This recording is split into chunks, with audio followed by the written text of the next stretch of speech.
Et oui, c'est encore nous. Bienvenue tout le monde à cette autre édition de Conseils de vie et de fantasy avec Simon et Danny. Salut Danny. Ça va bien ce soir. Ça va très bien. Aujourd'hui, ce matin, on donne de l'amour au kicker.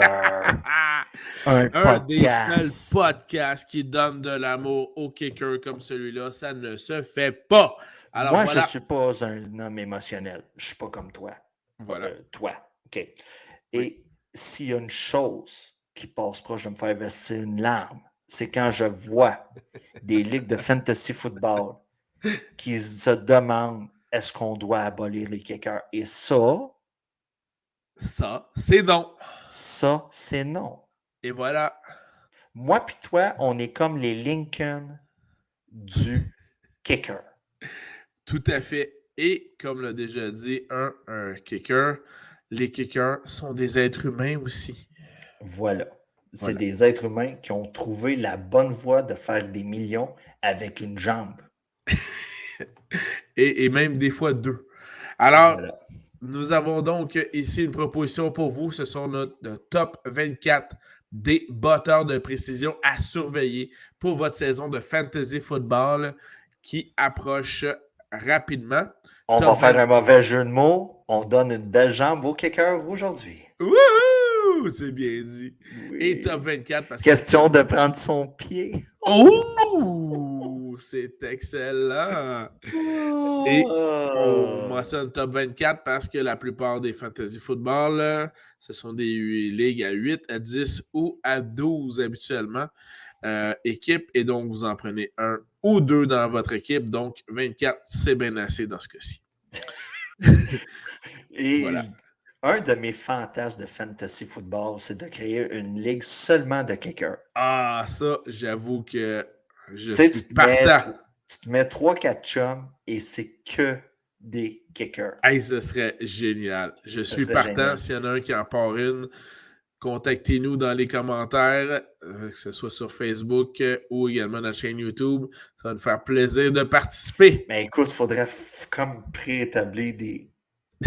Mais c'est les pointages qui seraient après. Ah, ça serait Ah, écoute, écœurant. tu y vas un point par verge, puis tu sais, il y a moyen de faire quelque chose. Tu sais, j'ai déjà pensé à T'enlèves des ça. points pour les tentatives ratées. Oui, oui, Oh, ouais. t'enlèves, tu sais, t'enlèves le nombre de points par rapport à la tentative ratée. Un botté de 29 verges, c'est moins 29. Tu sais, il y a quelque chose à faire avec ça. Il y a quelque chose à faire avec ça. Puis là, tu mets quoi pour les tricky plays, là, les jeux spéciaux, les jeux truqués. Ouais, S'il y a c'est une ça. passe de toucher, ben là, pouf, dans la stratosphère. Ah, écoute, 1600 points.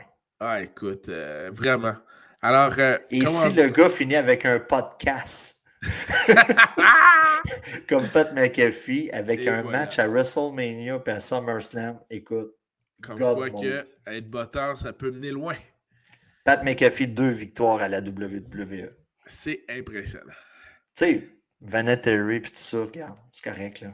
C'est correct. McAfee, il a mangé un stunner.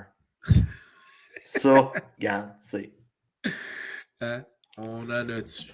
Ça, Ouais, c'est excellent. asti qu'il l'a. Bon, OK, on revient à nos kickers. On vient à nos kickers. Dans ce cas-ci, top 24, botteur de précision.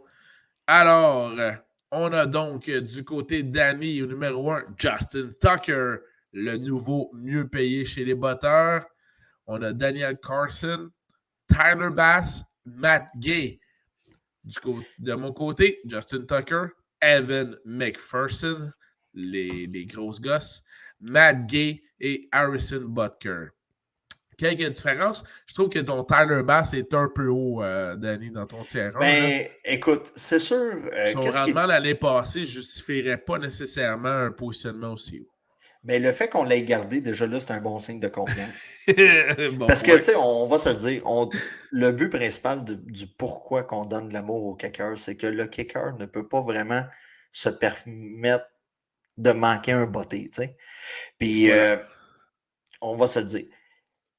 Comme vous pouvez voir, puis on va le voir tout le long du podcast, on vise des équipes avec beaucoup de volume. Dans les 2 premiers tiers, on vise des équipes où ce qu'on est sûr d'avoir une certaine attaque, où ce qu'on a des corps arrière établis. On le voit là, Justin Tucker, c'est comme présentement. Best in the business. C'est le best in the business présentement. On y était, moi de mon côté, j'y étais avec le respect. Est-ce que les Baltimore vont faire plus de points que Las Vegas cette année? Je ne crois pas. Mais tu sais, on va quand même réussir à se rendre à la ligne de 33 pour permettre un botté à Tucker. Puis Tucker, on va se dire, on peut se rendre à 35 et 36 et il va l'envoyer pareil entre les deux poteaux. Donc, ce qui est intéressant dans ce cas-ci au niveau des top 24 des botteurs, c'est que votre argumentation peut être à l'inverse, peut être contraire et elle sera encore bonne. Je vous donne un exemple. Danny en a parlé. Choisissez un botteur qui aura beaucoup de volume dans une excellente offensive. Donc, par exemple, Tyler Bass, j'imagine que c'est donc ta stratégie, parce qu'évidemment, l'offensive est très forte, sera souvent dans la portion adverse du terrain. Il y aura donc beaucoup d'occasions de botter. Mais, tu me dirais, à l'inverse, je vais choisir le botteur de cette très mauvaise équipe. Pourquoi?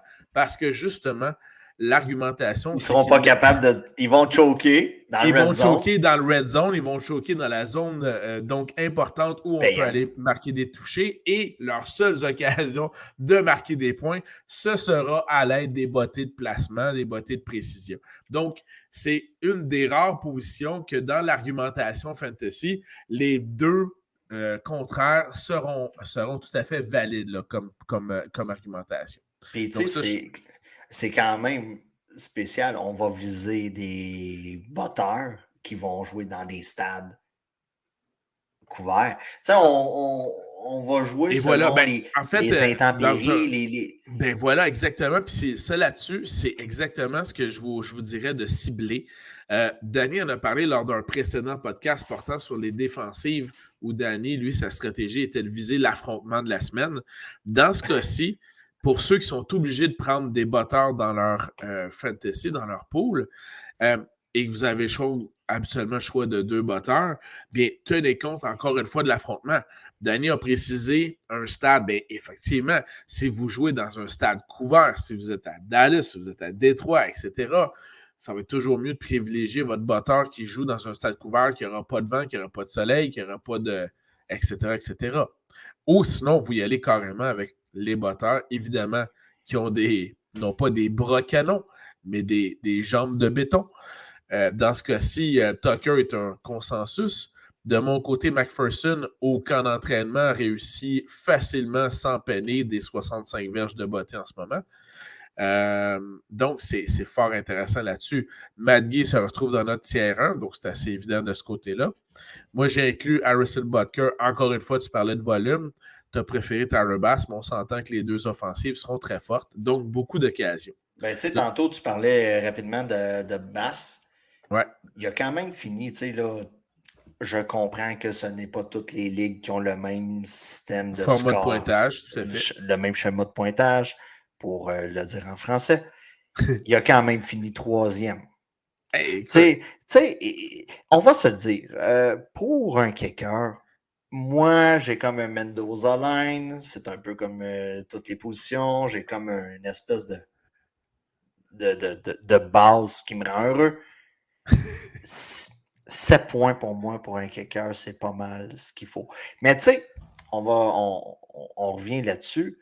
Mettons, vous prenez le Bass et Josh Allen a 4 passes de toucher et lui, il a 4 points.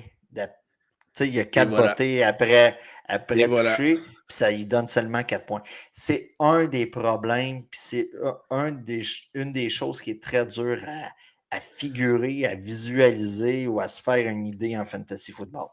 Et donc, à l'inverse, un botteur d'une équipe un peu plus faible aura eu 4 points seulement ou 2 points seulement lors d'un match, puisque son équipe aura eu de la misère à avancer dans le territoire de l'équipe adverse et aura donc pas eu d'occasion de marquer de bottée de placement. Donc, encore une fois, les argumentations contraires sont donc valides. Et tu sais, j'en profite pour vous dire, moi, de mon côté, tu sais, on en voit là, des drafts, là, on en a fait pas mal avec les années. Quelques-uns. Tu sais, j'ai déjà vu 8e ronde prendre un kicker. Tu sais, Nick Folk, je me souviens, le gars avait pris Nick Folk. Puis, tu sais, j'étais comme, OK, c'est le gars à avoir si tu avais le choix, mais tu sais, c'est trop tôt. Pour moi, pas avant la 13e ronde, un kicker. Pour moi, c'est. Je sais qu'on est le podcast qui donne de l'amour au kicker, mais Ok, moi, oui. j'ai de la misère. Oui, j'ai de la misère à donner dans certaines ligues de l'amour à qu'un seul kicker. J'aime trop les kickers. Donc, j'utilise beaucoup le modèle Netflix, le modèle streaming. Je stream beaucoup mes kickers ainsi que mes défensifs. Donc, j'y vais quand même avec un choix tardif. Et passer, là, mettons, la 10e semaine, quand la plupart des bye week est fait, il y a tout le temps quelqu'un qui a perdu patience avec un kicker. Puis là, tu te C'est vrai, ramasses ça. avec un Young Oku disponible. Puis là, tu te dis, regarde, lui, son bye week est fini. Je l'ai toute l'année. Fait que, Merci, tu sais, bonsoir. merci, bonsoir. C'est la stratégie à avoir. Profiter des gens qui en repêchent deux puis qui se disent, ah, j'ai pas besoin d'en avoir deux finalement après tout. Et là, toi, tu viens chipper. Voilà. Voilà. Tout à fait.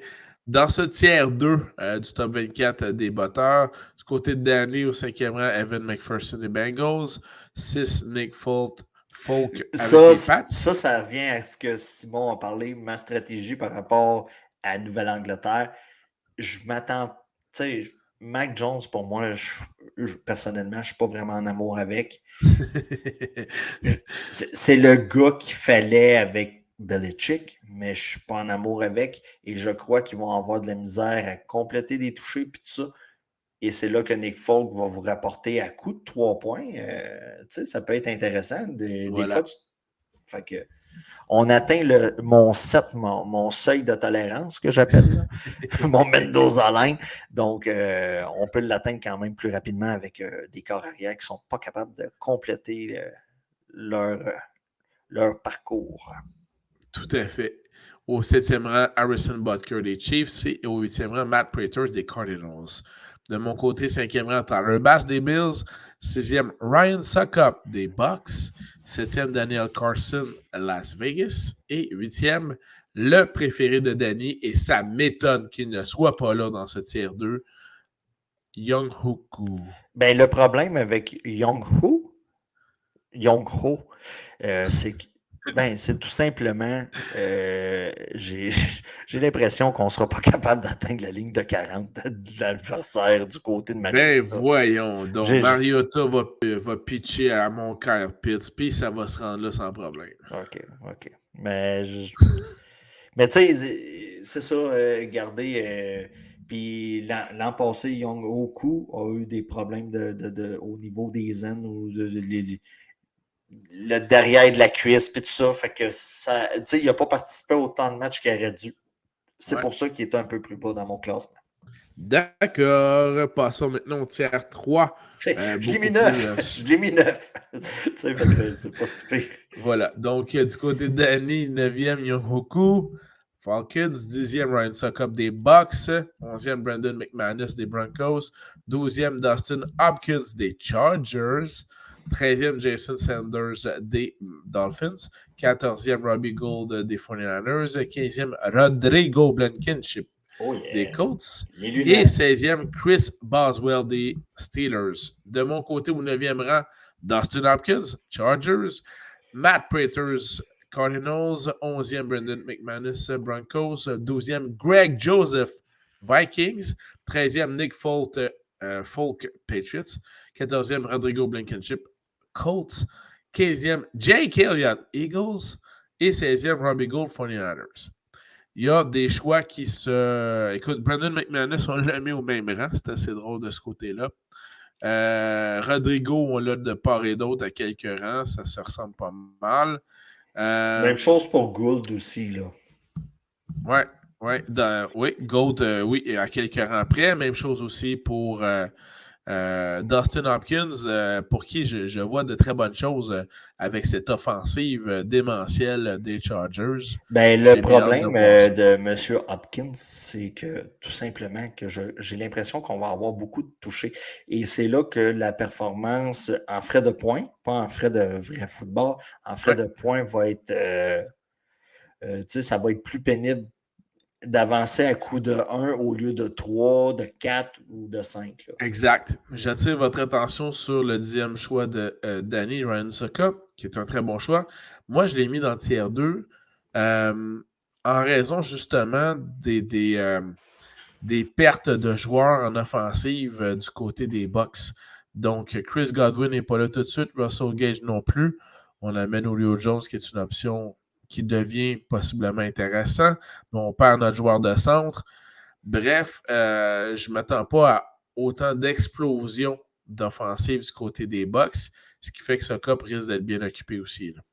Mais tu sais, du côté Malgré des qu'en Bucks, passant. on est toujours arrivé à ses fins. Là. Ben oui, tout à fait. Soit dit en passant, j'ai quand même vu une vidéo de Leonard Fournette qui ne semble plus avoir de grosses bédaines et qui semblait très à l'aise sur le terrain. Mais bon, Comment qu'il fait? Ça, c'est une autre chose. Je sais pas, sans doute qu'il a été à la diète 2 jours et pour lui, c'était suffisant. Probablement un sauna. Prolongé. Prolongé. Puis Tom, il a dit, hey, je vais te montrer mon diététiste. Ah oui, ça, effectivement. Le mien puis celui de Gisèle. Puis on va te prendre en main, mon homme. De mon côté, j'ai inséré Greg Joseph des Vikings.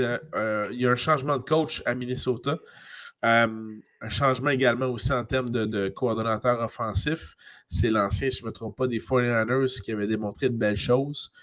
Donc, ça risque d'être intéressant là, de ce côté-là. Une offensive bien complète, là, charnière intéressant. Trois et même, ouais, au moins 3 belles cibles là, comme receveur de passe. Donc, ça risque d'être bien intéressant de ce côté-là. Je pense que du côté de Philadelphie, le Jake Elliott devrait avoir plusieurs occasions de botter en zone adverse. À savoir s'ils vont réussir à tout concrétiser. Je pense pas que les Eagles aient le meilleur ratio de la NFL à la fin de la saison. Ce qui devrait donc aider Jake Elliott dans ce cas-ci. Ben, je m'attends quand même à une amélioration de l'offensive là, du côté de Philadelphie. Ça, c'est clair. On semble, si on se fie à ce qui se dit, à vouloir tasser un peu plus Miles Sanders pour faire de la place à Gainwell. Il était plus explosif l'an passé sur le terrain, ça paraissait mieux à la vue, puis d'un côté statistique aussi. Puis, on a ajouté AJ Brown, on a toujours Devonta Smith qui est là. Jalen Hurts, c'est sa 3e année, puis c'est l'année qu'il va falloir qu'il prouve et voilà, sa valeur. C'est le make or break, comme ils disent. Oui, puis parce que du côté des si on extrapole, si on va plus loin, on a été chercher un choix de repêchage de première ronde pour l'an prochain, si je me souviens bien, l'échange avec les Saints. Et c'est une année qui va être où il va y avoir beaucoup de viande du côté des corps arrière. Donc, il y a comme une stratégie à long terme qu'on peut voir là, de ce côté-là. Là. Tu peux-tu me parler de Chris Boswell que tu as inséré dans ton tiers 3? Écoute, comment je te dirais ça? D'un côté, j'ai l'impression qu'on va avoir une espèce de tourniquet du côté des corps arrière, du côté de Pittsburgh. Est-ce que ça va bien aller? L'incertitude là-dessus, j'en ai quand même beaucoup. On a quand même les outils pour faire performer un corps arrière. On a Najee Harris à l'arrière pour le jeu au sol.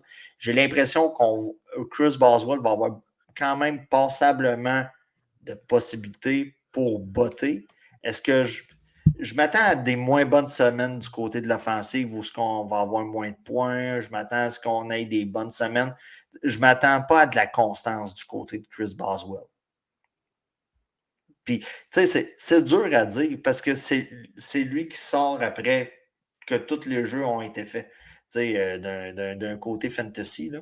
Ouais. Fait que, tu sais, j'ai quand même espoir que quand il va marquer des points, ça va être à coup de 3, ça va être à coup de 5 versus à 1. Tu sais, qui va t'emmener quand même un certain. Tu sais, on va se le dire, le batteur des Bills, de KC, des Chargers, il va quand même toujours avoir une espèce de plancher par rapport au nombre de touchés qui vont être faits pour les transformations.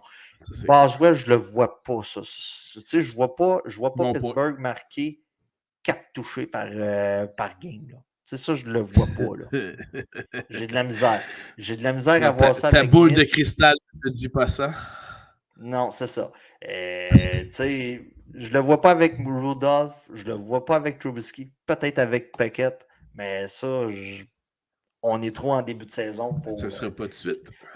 Puis on va se le dire, Chris Boswell, c'est un gars à streamer en cours de saison selon le match-up. Excellent. Merci beaucoup, Danny. Tiers 4 maintenant. Du côté de Danny, 17e, Craig Joseph des Vikings. 18, Jake Elliott des Eagles. 19, Mason Crosby, le vétéran avec les Packers. 20, Greg Legatron De Zurline leg. de Leg avec les Jets. Choix extrêmement intéressant. On va y revenir. 21, Graham Gano avec les Giants. 22, Randy Ouais, Bullock des c'était. Titans. Début de 20, c'était comme mon spot New York. Et voilà. Ça paraît que tu t'en vas là-bas en voyage bientôt. Ouais, peut-être. Kaimi Furbarn avec les Texans et Cairo Santos des Bears. De mon côté, Jason Saunders, 17e rang des Dolphins. 18, Chris Boswell, Steelers. 19, le vétéran Crosby des Packers. 20, Will Lutz des Saints. 21, Greg Zerline des Jets. Randy Bullock, Tennessee. 22, 23, Cairo Santos des Bears. Et 24, Graham Gano des Giants. Alors, vous avez vu, on a la stratégie énoncée de départ se concrétise dans notre tier 4. Beaucoup de batteurs d'équipes faibles, justement parce qu'ils auront normalement plusieurs occasions de se mettre en valeur parce que leur équipe ne réussira pas à concrétiser par détoucher toutes les possessions offensives.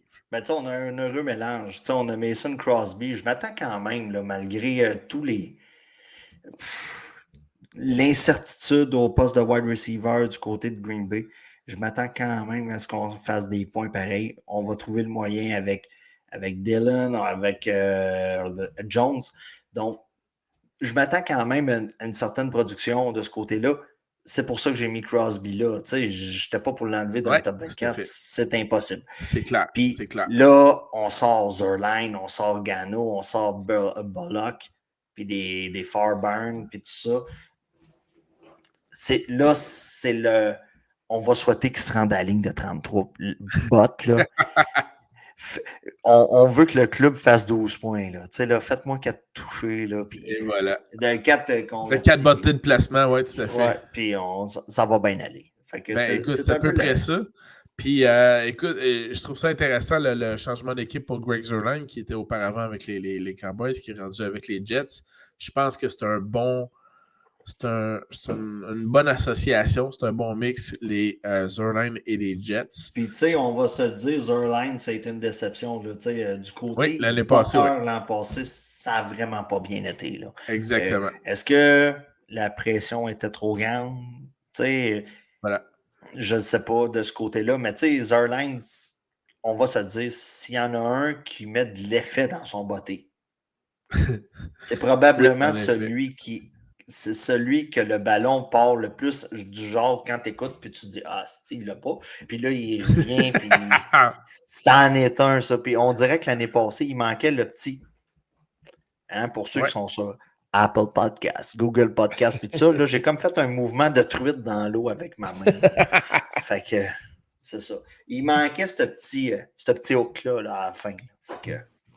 Puis à ce niveau-là, vous aurez remarqué qu'on a donc bien sûr, on s'est empressé d'inclure chacun, sans s'en parler, dans nos top 24 des kickers, les batteurs des deux équipes de New York, dont on ne prévoit pas d'énormes succès, disons-le comme ça. Tu sais, du côté des Giants, c'est make or break cette année là, pour Daniel Jones. Là, on va se le dire. Je peux déjà dire que c'est break, mais bon, vas-y. Bon, ben, tu sais, Tyrod Taylor. OK, ouais, c'est vrai. T'es son plus grand fan.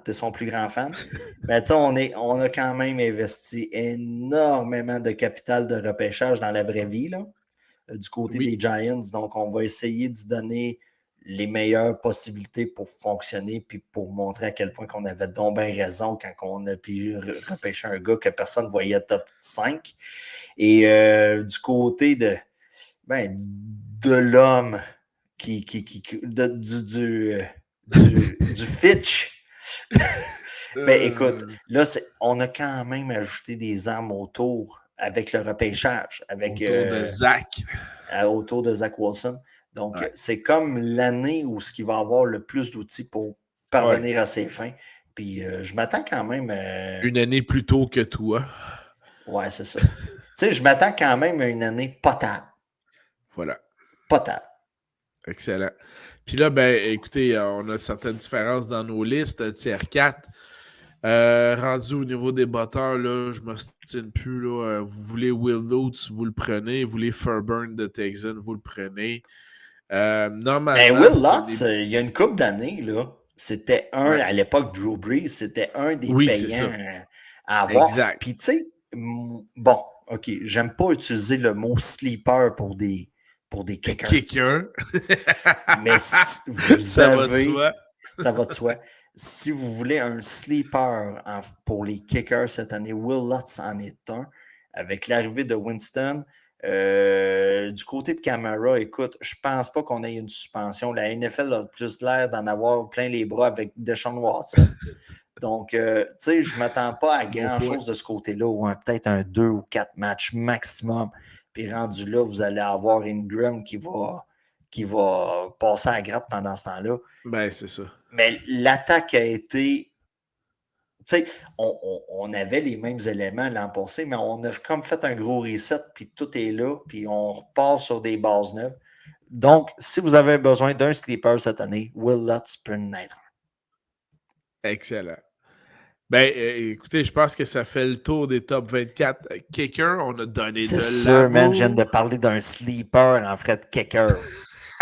T'as-tu Je déjà, pensais enten- jamais que tu allais dire ça. C'est T'as-tu trop bon. déjà entendu quelqu'un parler de sleeper pour un kicker?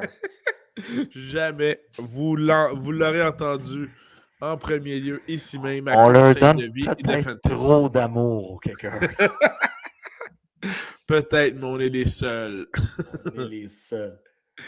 Ah ben, j'ai trouvé ça très divertissant, cet exercice. Merci Il est beaucoup, 3 Danny. heures moins quart. Il reste juste des kickers sur le dance floor.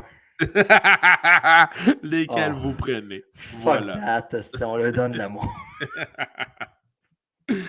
Eh bien voilà, on espère qu'avec ça, ça complète bien nos listes en vue du Fantasy Football de 2022. On vous aura donc présenté des podcasts avec le top 30 pardon, des corps arrière, top 40 des porteurs de ballon, top 40 des receveurs de passe, top 30 des alliés rapprochés, top 24 des défensives et top 24 des kickers. Alors maintenant, il n'en tient qu'à vous de faire votre propre sélection pour vos pôles de football. Et évidemment qu'on vous souhaite la meilleure des chances. On espère que ça aura pu vous aider à à faire vos sélections et à vous décider d'entre certains joueurs de ce côté-là. Puis d'un, si on ne s'est pas trompé, si on s'est pas trompé, on est excellent. Si on s'est trompé, c'est pas de notre faute. Puis ensuite de ça, écoutez, là, moi j'ai de la misère à faire un top 5 de ma bouffe préférée. Fait que là, tu me demandes de faire un top 24 sur des kickers, des défensifs, puis tout ça. J'ai trouvé ça quand même. Tu sais, c'est un exercice intéressant à faire, mais calisse que c'est compliqué. Et Puis, voilà. tu sais, on va se le dire, là, surtout les deux derniers qu'on a postés là, sur les défensives puis les kickers, c'est quelque chose. Parce que, tu sais, la différence de points en moyenne, là, Exact. écoutez, ça n'a C'est quand juste même pas de bon minime. sens. Ouais. On joue dans les dixièmes de points. Là. Voilà. Juste pour l'an passé, regardons. Je complète là-dessus. Nick Folk a fini avec la meilleure moyenne de points de tous les kickers à 9,8. Qui est le deuxième? Daniel Carson à 9,5. Troisième, Tyler Bass à 9. Puis après ça, là, vous en avez 3 ou 4 à 8,9. Donc, tu sais, les kickers sont importants pour la semaine, mais avoir une vision à long terme sur 17, 18, 19 semaines, tu sais, il y a des poules qui incluent les séries des fois, là. Ouais. C'est vraiment compliqué. Fait qu'essayez de jouer peut-être à 2, 3 semaines, puis un coup, vous avez trouvé votre homme pour la saison, vous le gardez, puis il Et arrivera ce voilà. qui arrivera. Excellente conclusion. Un grand merci, Danny. Ça a été un Et bel repêchez exercice. pas un kicker avant la 12e ronde. La 11e, OK, 12e là. ronde. 11e, tu étais un peu précoce, mais tu sais, ça arrive certains soirs. Ben, 11e, c'était la chance entre Tucker McPherson ou Tyler Bass. Là. Mais après ça, effectivement, 12e.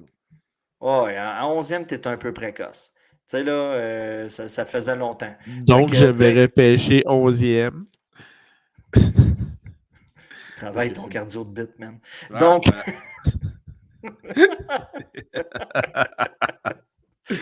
Effectivement. Une manière polie de parler de masturbation, c'est le cardio de bite. Ah, donc. Ouais. Il y a de tout dans ce podcast de Kicker. Oui, c'est ça. Donc, écoutez, partir de 12e ronde, ça va, mais faites pas l'erreur, 10e ronde. Voilà. C'est très bien dit. On espère donc que ça vous aura aidé. On va pouvoir également donc publier sur notamment notre page Facebook les listes en visuel. Donc, pour vous aider de ce côté-là dans vos repêchages. Et puis, encore une fois, merci Danny. C'était un bel exercice à faire avec toi. Écoute, man, faut que j'aille prendre une douche. C'était trop. Et puis, merci à tout le monde d'avoir été là. Alors, à très bientôt pour un autre podcast. Bye bye tout le monde. Merci beaucoup.